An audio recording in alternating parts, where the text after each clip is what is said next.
Titanic जहाज का मलबा देखने गई 22 फुट लंबी पनडुब्बी टाइटन अटलांटिक महासागर में डूब गई और इसमें सवार सभी 5 लोगों की मौत हो गई। मौत कितनी दर्दनाक होगी शायद ही हम इसका अंदाजा लगा सकते हों, लेकिन अमेरिकी नौसेना के डॉक्टर रहे एक रिटायर्ड ऑफिसर ने इस छोटी सी पनडुब्बी में मौत के आखिरी पलों को लेकर जो बताया उसकी तस्वीर बेहद डरावनी थी। उनके मुताबिक ये ऐसा ही है जैसे आप वहां 1 मिनट के लिए रुके और फिर स्विच बंद कर दिया। 1 मिलीसेकंड में आप जिंदा हैं और अगले ही मिलीसेकंड में आप मर चुके हैं। उन्होंने पनडुब्बी में हुए विस्फोट की तुलना गुब्बारे के बहुत अधिक फूलने पर उसके फटने से की। इस विस्फोट में उनके टुकड़े टुकड़े हो गए होंगे। वहीं दूसरी ओर इस टाइटैनिक जहाज का मलबा देखने गए लोगों ने भी अपने भयावह अनुभवों के बारे में कई बातें बताई जो डराने वाली हैं।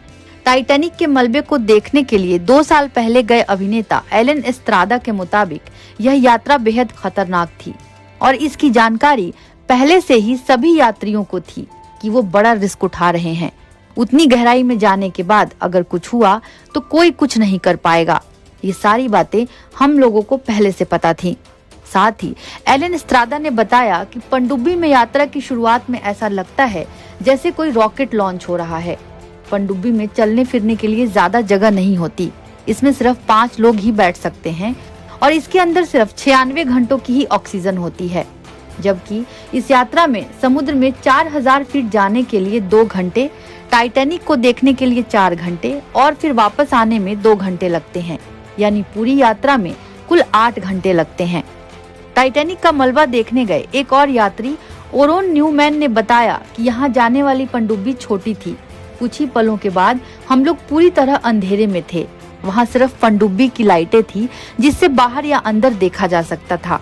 अगर ये लाइटें ना होती तो कोई भी 100 मीटर से ज्यादा नहीं देख सकता था।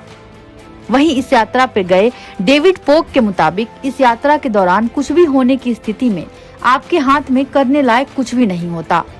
उनकी यात्रा के दौरान 37 फीट नीचे जाने के बाद तकनीकी समस्या आ गई थी, जिसके बाद वापस आना पड़ा। यात्रा रद्द हो गई थी और वो सदमे में चले गए थे।